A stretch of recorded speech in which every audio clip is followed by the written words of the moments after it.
Shalom, jemaat yang diberkati oleh Tuhan.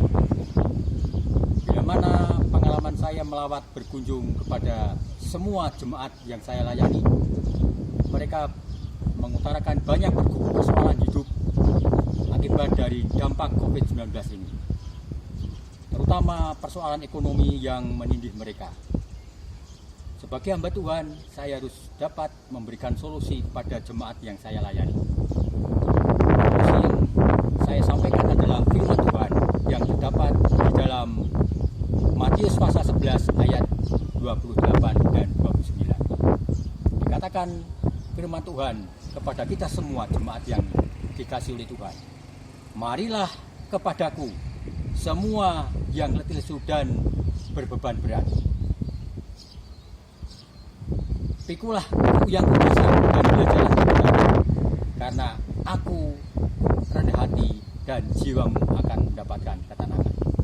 Mengingat ayat ini, Bapak Ibu sekalian, teringat waktu saya masih kecil, karena kami hidup sederhana di daerah pegunungan dan susah air.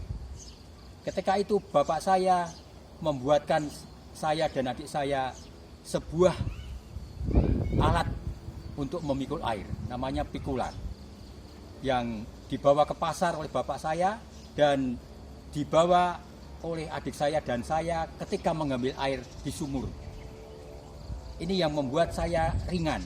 Biasanya saya cangking kedua ember itu melalui tangan saya, tetapi bapak saya melihat saya dan adik saya terlalu berat, maka dibuatlah satu pikulan dari bambu untuk mengangkat air itu. Dan inilah yang menolong saya setiap hari bersama adik saya dan kakak-kakak saya mengambil air untuk mengisi kolah yang cukup besar karena kami keluarga besar. Melalui alat pikulan ini, maka saya akan dapat mengangkat tanggungan air itu dengan ringan. Inilah satu ilustrasi bagaimana Tuhan memanggil Bapak, Ibu, dan saya. Ayat ini mengatakan, marilah kepadaku semua yang letih lesu dan berbeban berat. Allah ingin memberi satu alat. Sebagai laki-laki, hamba-hamba Tuhan dan umat-umat Tuhan akan diberikan kekuatan. Kalau laki-laki itu kekuatannya ada di punggung. Saya memiliki kekuatan di kiri, kalau adik saya di kanan. Dan kakak saya memiliki kekuatan di pinggangnya, karena dia harus membawa buyung yang terbuat dari tanah liat. Ini adalah satu alat dan satu ilustrasi kepada jemaat yang kami kasih.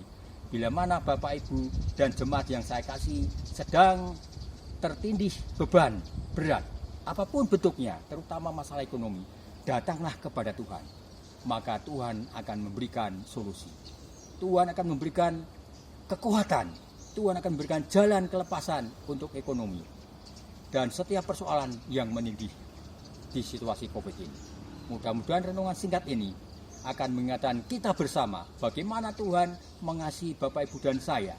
Jangan merasa bimbang, jangan merasa takut. Allah menyertai kita. Ayatnya jangan lupa. Matius pasal 11 ayat 28 dan 29. Tuhan memberkati.